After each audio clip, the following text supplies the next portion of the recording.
Finally start करते हैं. Okay, let's start now discussing para number 6, analytical procedures today, and observation and inspection. Then let's go to an action number 13 now. Analytical procedure. Analytical procedure performed as risk RAPs may identify aspects of entity of which the auditor was unaware and may assist in assessing the risk of material misstatement and assist may help कर सकता है in order to provide a basis of designing and implementing responses. ऐसे 315 ऐसे 330 के लिए help कर देगा हमें ये. Analytical procedure performed as risk assessment procedure में include both financial and non financial. ये तुम अपने इंटर के बेसिस पे भी तुम्हें इतना पता है कि जो हम एनालिटिकल प्रोसीजर लगाते हैं उसके अंदर बहुत टाइप के आती है. Financial and non financial include दोनों इंक्लूड करता है वो अपने अंदर. जैसे for example relationship between sales and square sales और किसके बीच में square footage of ceiling space और वॉल्यूम ऑफ गुड्स सोल्ड. हम कंपैरिजन कर सकते हैं ना कितने गुड्स सोल्ड हुए हैं और कितने उसके अकॉर्डिंग रेवेन्यू आ रहे हैं. हम उसके कंपैरिजन रेशियो एस्टेब्लिश करके चेक कर सकते हैं कि मार्केट के अकॉर्डिंग आ रहा है कि नहीं आ रहा. तो हम प्रॉपर चेक कर सकते हैं. जैसे मान लो कोई एक पर्टिकुलर एरिया में जो पर्टिकुलर जो सेल्स हो रही है मान लो 1 करोड़ की जा रही है और उससे रिलेटेड एक्सपेंस आ रहा है वो 50 लाख के आसपास का है. और जैसे तुम इसको तो ऐसे सब कैसे करोगे तो पिछले साल के हम टर्नओवर के बेसिस पे कर सकते हैं कि मार्केट में कितना आ रहा था पिछले साल. तो हम उसके बेसिस पे एजम्पशन लेके कर सकते हैं कि अगर इन्फ्लेशन का भी इम्पैक्ट लेके चले हम थोड़ा बहुत इन्फ्लेशन जैसे मान लो इन्फ्लेशन का इम्पैक्ट ले लिया कि हमने पिछले साल सेल्स इतनी हुई थी इतने इस साल हमने इन्फ्लेशन का देख लिया कि सेल्स इतनी हुई है. हम एक्सपेंस के बेसिस पर देख सकते हैं कितना होना चाहिए था. हम दोनों को वाइस वर्सा भी कर सकते हैं. कंपेयर रिलेशनशिप एस्टैब्लिश करनी है तो हम यहाँ पे फाइनेंशियल नॉन फाइनेंशियल तो किया देखो इसमें यहाँ फाइनेंशियल तो एक सेल्स का भी हो गया लेकिन नॉन फाइनेंशियल क्या हो सकता है कि हम कोई और फैक्टर इंक्लूड करके चले अपना जैसे स्पेस जो अगर कह रहे हैं लीज करें तो कुछ भी हो सकता है यहाँ पे. तो वही कह रहे हैं. नेक्स्ट एनालिटिकल प्रोसीजर में help to identify the existence of unusual transaction or events or amounts ratio or trends. कि मान लो कोई अनयूजुअल ट्रेंड जो मैं जैसे एग्जांपल दे रहा था वो हो गया. रेशियोज का भी वही हो सकता है एग्जांपल कि हम सेल्स और कॉस्ट ऑफ गुड्स सोल्ड का एक रेशियो देख रहे थे कितनी आनी चाहिए थी. तो वो हो सकता है कोई ट्रांजेक्शन तो देखो जनरली इस लेवल पे हो सकती है कि तुम्हें ऑब्जर्वेशन करने से मिल जाए लेकिन बहुत चांसेस कम होते हैं कि तुम्हें ऐसे जनरल ओवरव्यू लेने से मिल जाए. तुम ट्रांजेक्शन का ओवरव्यू ले सकते हो कि किस टाइप की होंगी यहाँ पे and that might indicate matters that have been audit implication. This audit implication create हो सकती है. Unusual and unexpected relationship that are identified may assist auditor in identifying the risk of material misstatement, especially risk of material misstatement due to fraud. कि देखो जो अगर मान लो जो unusual transaction कोई relationship होगी तो मतलब वहाँ पे कोई senior management का कोई इन्वॉल्व होना होगा. ऑलमोस्ट मैक्सिमम चांसेस होंगे कि वहाँ पे कोई ना कोई पर्सन इन्वॉल्व होगा वहाँ पे. तो उससे चांसेस क्या होंगे कि फ्रॉड के चांसेस बढ़ जाएंगे क्योंकि मैनेजमेंट का कोई पर्सन इन्वॉल्व है तो वहाँ फ्रॉड के चांसेस और इंक्रीज हो जाएंगे वहाँ पे. इस नो वजह से वॉइस. हेलो नाउ अब आ गई. अच्छा हाँ मैं कह रहा था कि जैसे अगर कोई अनयूजुअल अनएक्सपेक्टेड रिलेशनशिप हो रही है ना वहाँ पे तो वो चांसेस होते हैं कि मैनेजमेंट वहाँ पे जरूर इन्वॉल्व होगी उस ट्रांजैक्शन के अंदर कुछ ना कुछ. क्योंकि अगर कोई रिलेशन मैनेजमेंट को ऑलमोस्ट पता होती है कि क्या हुई है क्या सीनियर मैनेजमेंट के साथ डिस्कशन हुई है उनकी तो वो चांसेस वो फ्रॉड के इंडिकेशन ज्यादा होते हैं वहाँ पे. क्योंकि वो चांसेस ये जरूरी नहीं है कि होगा लेकिन चांसेस इंक्रीज कर देते हैं वहाँ पे कि however when such analytical procedure are used data aggregated at high level which may be the situation when with the analytical procedure performed as risk assessment procedure. The result of those analytical procedure only provide a broad initial indication about whether a material misstatement may exist. क्या material exist कर रही है कि नहीं कर रही. Accordingly, in such cases, consideration of other information that has been gathered when identifying risk RMMS together with the result of such analytical procedure may assist in auditor in understanding and evaluating the result of analytical procedure. तो देखो ये थोड़ा technical यहाँ पे तुम्हें समझ आया है इसका बताओ पहले आया है तो बताओ.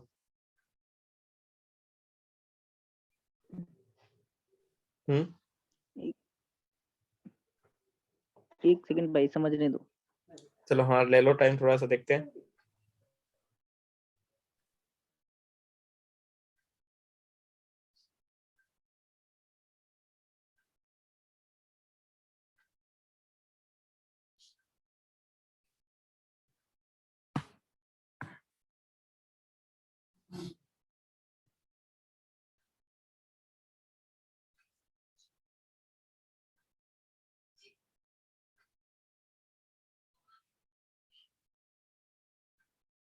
क्या हुआ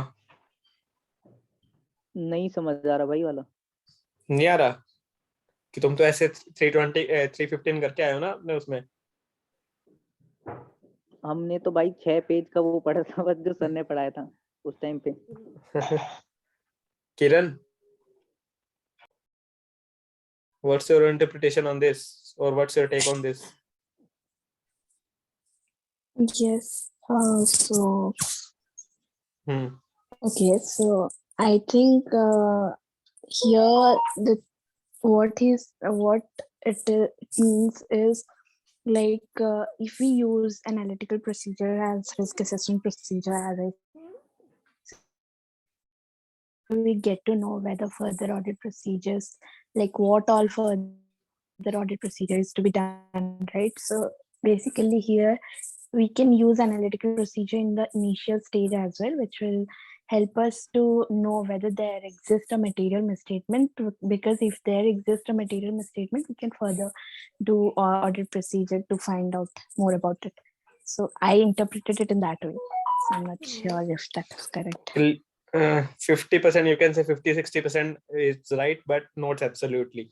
देखो मैं इसका मैं बताता हूँ करेक्टली क्या इंटरप्रिटेशन होनी चाहिए। देखो, however when such analytical procedure data aggregated, कि देखो अगर मान लो हम जो रिस्क असेसमेंट प्रोसीजर है, देखो मैं ब्रैकेट वाला करता हूँ, situation with analytical procedure performed as RAP, मतलब कि जो तुम जैसे हम स्टार्टिंग में आरएपी लगाते हैं ना रिस्क असेसमेंट प्रोसीजर, वहां पे अगर तुम एनालिटिकल प्रोसीजर ही लगा रहे हो ज्यादा, वहां पे कि डाटा तुमने पूरा एग्रीगेट कर लिया, उसको कंपाइल करके तुम निकाल रहे हो कि रेशियोज देख रहे हो कि ये होनी चाहिए, नहीं होनी चाहिए थी, अब तो उन बेसिस पे देख रहे हो, तो उस बेसिस पे अगर तुम्हारा कोई अगर रिजल्ट आएगा उसका, तो वो क्या प्रोवाइड करेगा कि तुम्हें एक बस इंडिकेशन देगा कि यहाँ पे एग्जिस्ट कर सकती है मिस स्टेटमेंट। कि अगर तुमने मान लो जो रिस्क असेसमेंट प्रोसीजर है वहां पे खाली एनालिटिकल प्रोसीजर का जो यूज है बहुत हाई लेवल पे कर रखा है तुमने वहां पे, कि तुमने डाटा को बहुत एग्रीगेशन कर दी, मिला के अलग अलग जगह से मिला के कंपाइल कर रहे थे तुम, तो तुमने एक अलग इंटरप्रिटेशन निकाल ली कि जैसे मान लो जो फाइनेंशियल स्टेटमेंट है तुम कंपेयर कर रहे थे कि ये वेरिएंस क्यों आ रहा है, इसमें कितना आ रहा है, तो तुम मान लो वेरिएंस एनालिसिस के बेसिस पे कर रहे थे खाली, वेरिएंस जो होते हैं ना, जैसे फाइनेंशियल स्टेटमेंट की फिगर आ रही थी तो उसका चेंज क्यों आ रहा है इतना, किस रीजन की वजह से, स्टार्टिंग में तुम बता दो, बाद में तो हम सब्सटेंटिव प्रोसीजर करके चेक कर सकते हैं या मैनेजमेंट से भी पूछ सकते हैं, लेकिन हम स्टार्टिंग में ही पूछ रहे हैं, मतलब रिस्क असेसमेंट प्रोसीजर्स लगा रहे हैं, वो भी किसके अंदर क्या इंक्लूड कर रहे हैं, उसमें एनालिटिकल प्रोसीजर का यूज हाई लेवल पे कर रहे हैं वहां पे। तो वो कह रहे हैं जैसे फाइनेंशियल स्टेटमेंट पे कंपेरेटिव्स होते हैं ना, तो उनका वेरिएंस एनालिसिस बनता है कि जैसे मान लो पिछले साल जो हमारी एक्सपेंसेस है वो इतने आ रहे हैं, इस साल इतने आ रहे हैं, तो इंक्रीज होने का रीजन क्या है, यहाँ पे क्या हुआ है, यहाँ पे कोई अगर इनकम आई है वो इंक्रीज हुई है, वैसे क्या रीजन है, क्या कुछ हमने कोई मार्केटिंग की है, कुछ हम स्टार्टिंग में एनालाइज कर सकते हैं। तो अगर मान लो स्टार्टिंग में उसका जो रिजल्ट आएगा तो हमें वो इंडिकेशन देगा ब्रॉडर लेवल पे कि हाँ यहाँ पे मटेरियल मिसस्टेटमेंट एग्जिस्ट कर सकती है, तो फिर हमें वो आगे देखो, accordingly in such cases consideration of other information, तो उस एरिया में जो भी हमें अदर इन्फॉर्मेशन मिलेगी उन बेसिस को मिला के हम जो ऑडिटर की अंडरस्टैंडिंग और इंक्रीज हो सकती है वहां पे, कि उसे जो अच्छे तरीके से वो प्रॉपरली इवेल्युएट कर सकते हैं उनके रिजल्ट्स को, एनालिटिकल प्रोसीजर्स को। ये इसका प्रॉपर इंटरप्रिटेशन ये है, क्योंकि देखो स्टार्टिंग में ना जो रिस्क असेसमेंट प्रोसीजर होते हैं ना, जो एनालिटिकल प्रोसीजर्स की बात कर रहे हैं, वहां पे हम फाइनेंशियल स्टेटमेंट्स के वेरिएंस निकलवा लेते हैं कई बार हम, कि वेरिएंस कितने परसेंट चेंज आ रहे हैं। जैसे अगर मैं बताऊं कि थोड़ा साथ में एक्सेल के साथ ही, तो इतना तो वैसे समझ आ ही गया होगा कि क्या मतलब प्रॉपर है, लेकिन फिर भी थोड़ा बहुत हल्का सा करवा देते हैं। जैसे मान लो पिछले साल हमारे जो एक्सपेंसेस थे, इलेक्ट्रिसिटी एक्सपेंस यहाँ पे 1920 के थे, 1920 के ये थे, और ये हमारे 2021 के, तो पिछले साल आ रहे थे हमारे 50,000 के मान लो, और इस साल हमारे आ रहे हैं 75,000 के। तो हम यहाँ पे सबसे पहले निकालेंगे कितने परसेंट चेंज हो रहा है हमारा, तो हमारा कितने परसेंट चेंज हो रहा है, देखो हम फॉर्मूला यहीं से निकाल लेंगे जरा। ओके,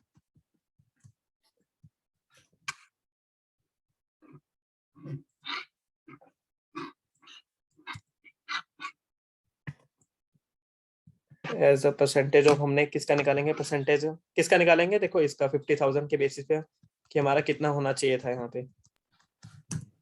देखो अभी 50% इंक्रीज हो रखा है, अब इसको हम तुमने परसेंटेज में कन्वर्ट करना है, तो ओल्ड एच पी होता है इसका, ओल्ड एच पी 50% इंक्रीज हुआ है।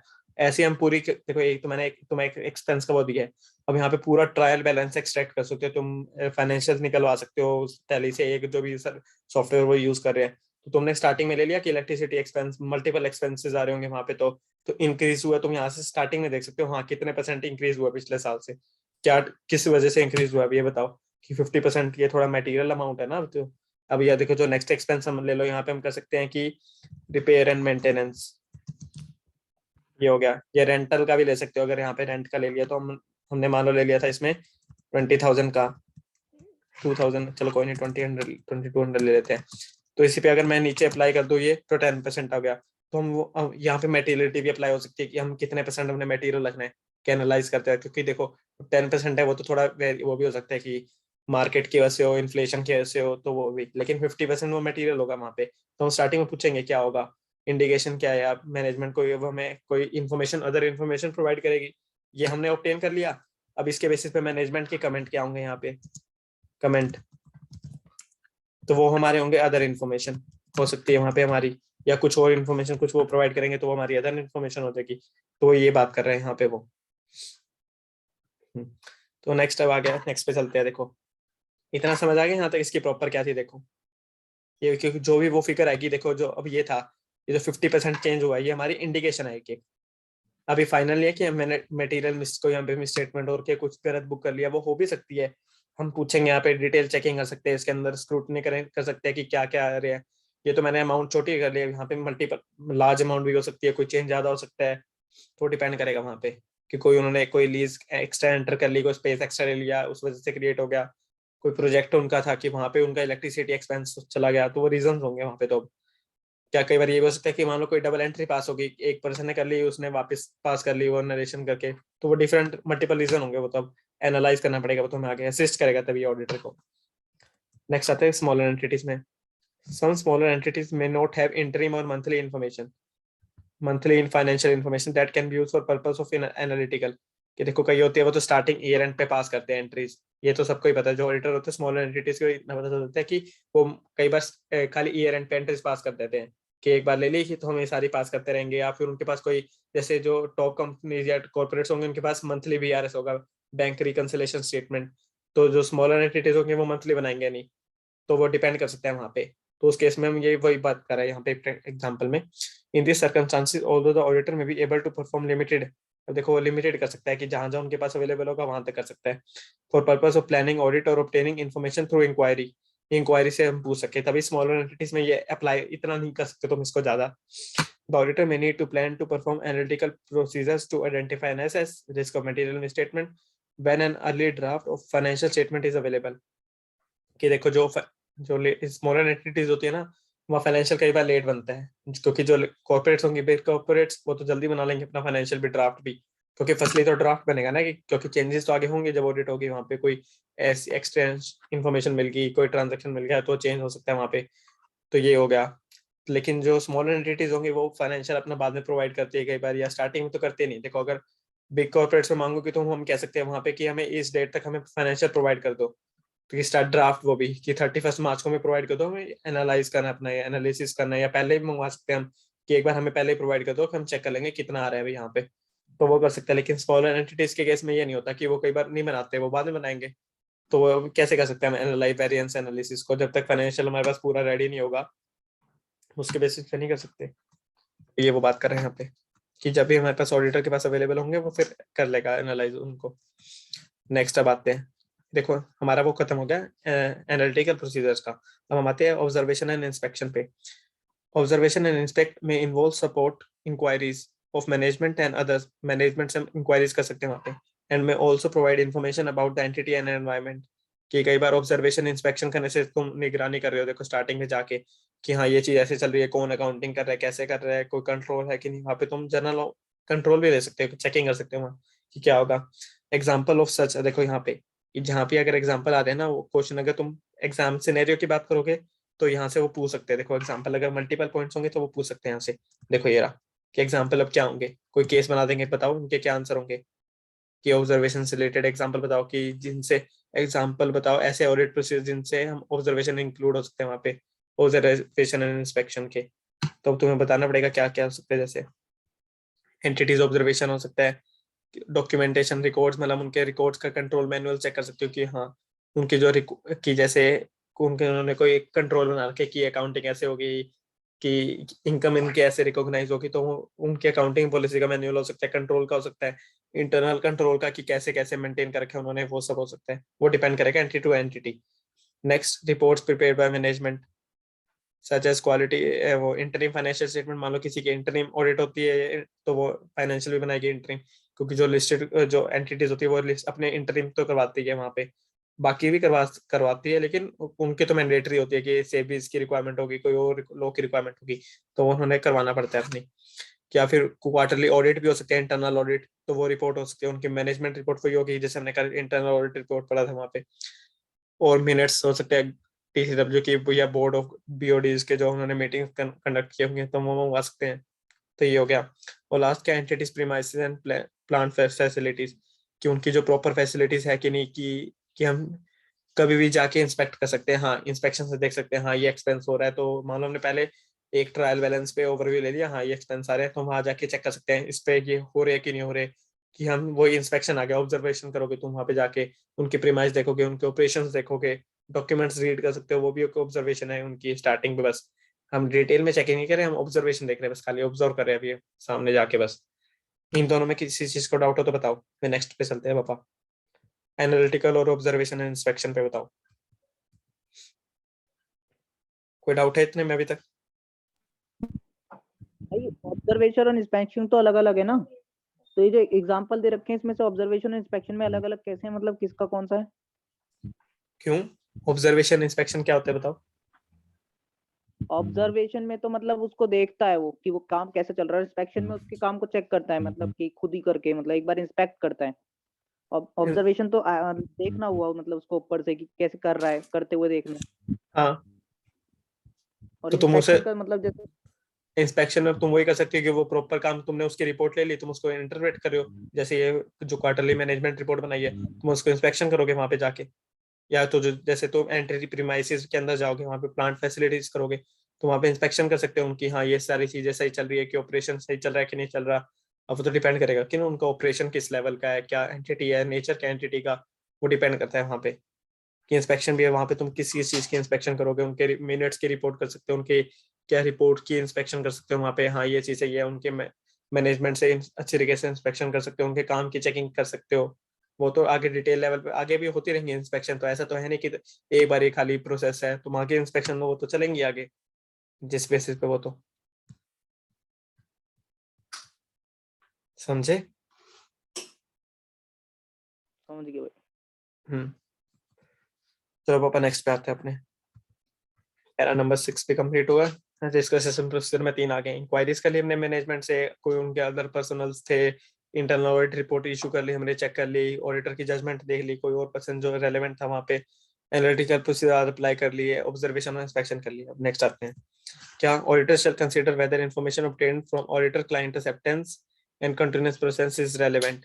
कि जो हमने क्लाइंट एक्सेप्टेंस के लिए, मतलब जो वेरिएंस, मान लो कोई वेरिएंस एनालिसिस भेजा था कि तुमने, हाँ हमें हम क्लाइंट को देंगे ना कि इतना % डिफरेंस आ रहा है, हमें इसका है ना रीजन तो क्यों आ रहा है, तो हम वो चेक करेंगे ना कि हाँ जो उन्होंने एक्सेप्टेंस दी है या जो वो दिया है वो प्रॉपर है कि नहीं, रेलेवेंट है कि नहीं। कि मान लो उस बेसिस पे कोई हमें आइडेंटिफाई हो गया, हो सकता है कि उन्होंने कोई कमेंट ही नहीं दिया अपना, कोई इस एरिया पे हमें नहीं पता चल रहा, तो वो हो सकता है हम वहाँ पे चेक कर सकते हैं बस, तो वो आइडेंटिफाई करने में हो गया बस, रेलेवेंट हो गया। Next, where the engagement partner has perform other engagement for the entity, the engagement partner shall consider whether information obtain is relevant. वही वापस बात आ गई, अगर मान लो एंगेजमेंट पार्टनर ने कोई एक्टिविटीज की है तो वो चेक कर लेगा कि रेलेवेंट है कि नहीं, उसे आइडेंटिफाई हो रही है कि नहीं हो रही। ये हो गया। Next, when the auditor intends to use information obtained from auditor previous experience, कि मान लो किसी ऑडिटर का प्रीवियस एक्सपीरियंस है, with the entity and from all audit procedures performed in previous audit, कि मान लो प्रीवियस ऑडिट करते समय में ये कमियां मिली थी कि उनके कंट्रोल वीक थे, अकाउंटेंट नहीं था, कोई उस पर सिक्योरिटी नहीं थी, वहाँ पे कोई और एंट्री पास कर सकता है, वो वापस चेक कर सकते हैं। The auditor shall determine whether changes have been occurred since previous audit that may affect is relevant to the current audit। हाँ, तो वही वही अब सारी चीज चेक करेंगे ना कि वो वापस अफेक्ट कर रही है कि नहीं कर रही। प्रीवियस ऑडिट में जो हमने आइडेंटिफाई की थी कंट्रोल वीक थे, या कोई एक ऐसा एरिया था कि हमने कहा था कि इस बार प्रॉपर करना, तो वो किया है कि नहीं किया, हम स्टार्टिंग में इंक्वायर कर लेंगे कि इस बार आपने रेक्टिफाई किया है कि नहीं किया उस एरर को, जो भी था वो। अब इसके नेक्स्ट पे आते हैं A18 information obtained in prior period. The auditor previous experience in previous audit may provide the auditor with information about such matters. कौन से matters? देखो एक ये क्वेश्चन बन सकता है अगर मान लो कि पास्ट में statement and whether they are corrected और नॉट ऑन टाइमली बेसिस, कि करेक्शन हुई है कि नहीं उनकी, वो भी टाइमली बेसिस पे. The nature of entity, nature क्या है वो डिपेंड करेगा. एंटिटी इंटरनल कंट्रोल पे डिपेंड करेगी. कोई उनके पिछले साल इंटरनल ऑडिट रिपोर्ट में कोई पॉइंट गया था, उन्होंने रेक्टिफाई किया है कि नहीं किया, हम वो चेक कर सकते हैं. वही आगे डेफिशिएंसी इंटरनल कंट्रोल उनकी रिपोर्ट में चेक करेंगे. Significant changes that the entity और इट्स ऑपरेशन में हैव अंडरगोन, कि कोई बहुत ही सिग्निफिकेंट चेंज हो गया पिछले साल से अभी तक का. एंड विच में assist auditor in gaining sufficient understanding. एक सेकंड, इसको सारे पूरे को नहीं, हाँ sorry. Since the previous financial period, prior financial period, मान लो कोई पिछले साल से कोई सिग्निफिकेंट चेंज हो गया, मैनेजमेंट चेंज हो गया, अकाउंटेंट चेंज हो गया, तो हम उस पर चेक कर सकते हैं कि प्रॉपर एक्सपर्टाइज है कि नहीं, उसके पास नॉलेज है कि नहीं है. कि हम एक बार क्विक क्वेश्चनिंग कर सकते हैं ना, हाँ इसकी क्या होनी चाहिए, आपने कैसे की है, तो हम स्टार्टिंग में पूछ सकते हैं. हमें दिख जाएगा अपने कम्युनिकेशन से कि उसके पास हाँ अप्रोप्रिएट नॉलेज है उस पर्सन के पास. वैसे होगी क्योंकि उन्होंने जैसे रिएक्ट किया होगा वो तो अप्रोप्रिएट पर्सन को ही किया होगा, लेकिन फिर भी हम कर सकते हैं उस चेकिंग. बस एक नॉर्मल चेकिंग होती है which means this auditor in gaining or sufficient understanding कि हाँ एंटिटी वो जो की करें कि कोई अगर रिस्क हमें एसेस हो रहा है कि नहीं हो रहा वहाँ पे. ये हो गया. Next, auditor is required to determine whether information obtained in prior period remains relevant. वही हम चेकिंग करेंगे करंट ईयर में आके. if auditor intend to use that information for the purpose of current audit, वो कर सकता है. अगर मान लो पिछले साल से रेक्टिफाई नहीं हुई तो हम उसको वापस कंसीडर कर लेंगे अपने में. This is because changes in control environment, for example, may affect relevance of information.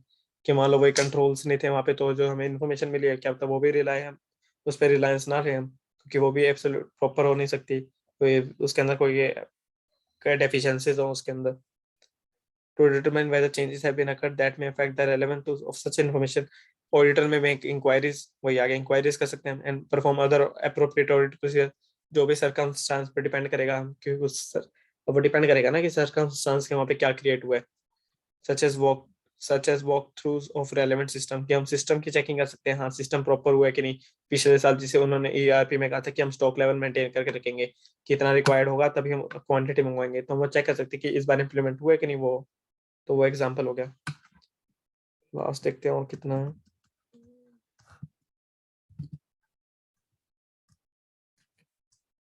बस ये लास्ट पैरा अटेंड करते हैं, बस नेक्स्ट कल स्टार्ट करेंगे.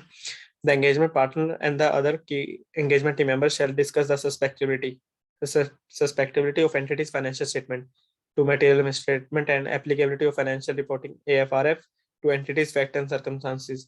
Engagement partner shall determine matters are to be communicated to engagement team members not involved in the discussion.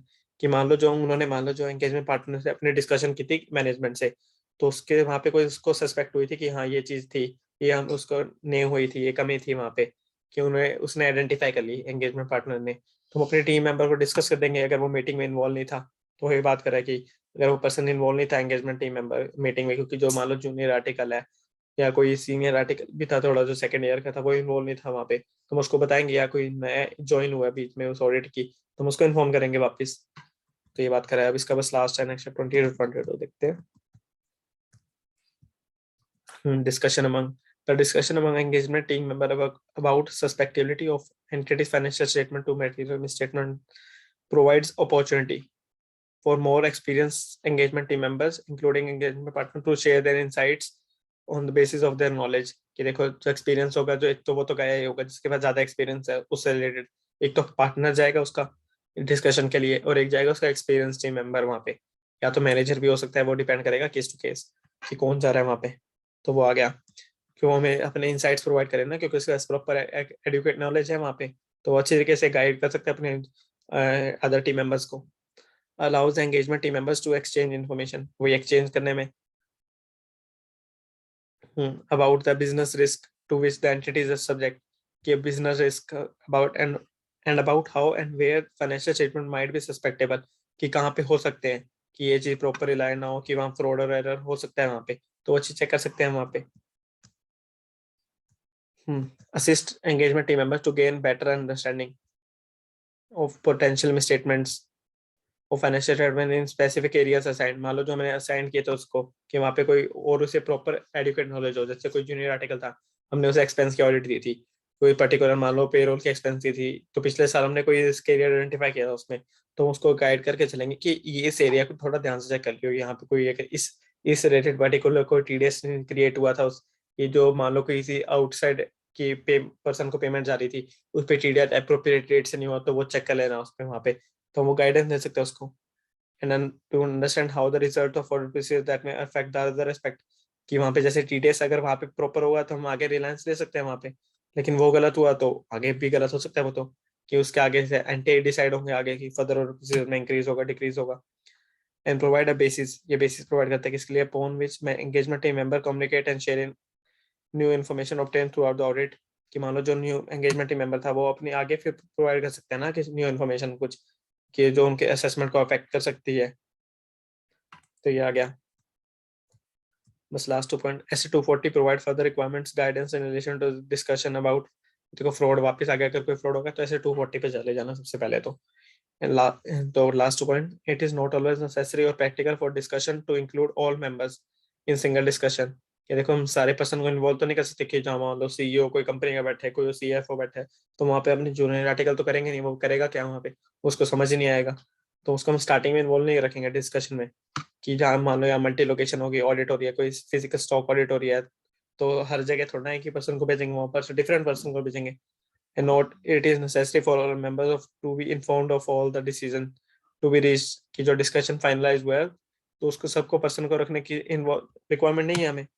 ये बात करें एंगेजमेंट पार्टनर में discuss other team members including if considered appropriate specialist और those responsible, या तो जो responsible मोर होगा specialist है कुछ एरिया में, या एप्रोप्रिएट है उस ऑडिट के लिए, मान लो उस पर्सन को टाइम हो गया बहुत उस एंटिटी के ऑडिट करते हुए, तुम उसको इन्वॉल्व कर लेंगे, हाँ तो अच्छी तरीके से गाइड कर देगा, क्वेश्चन कर सकते हैं.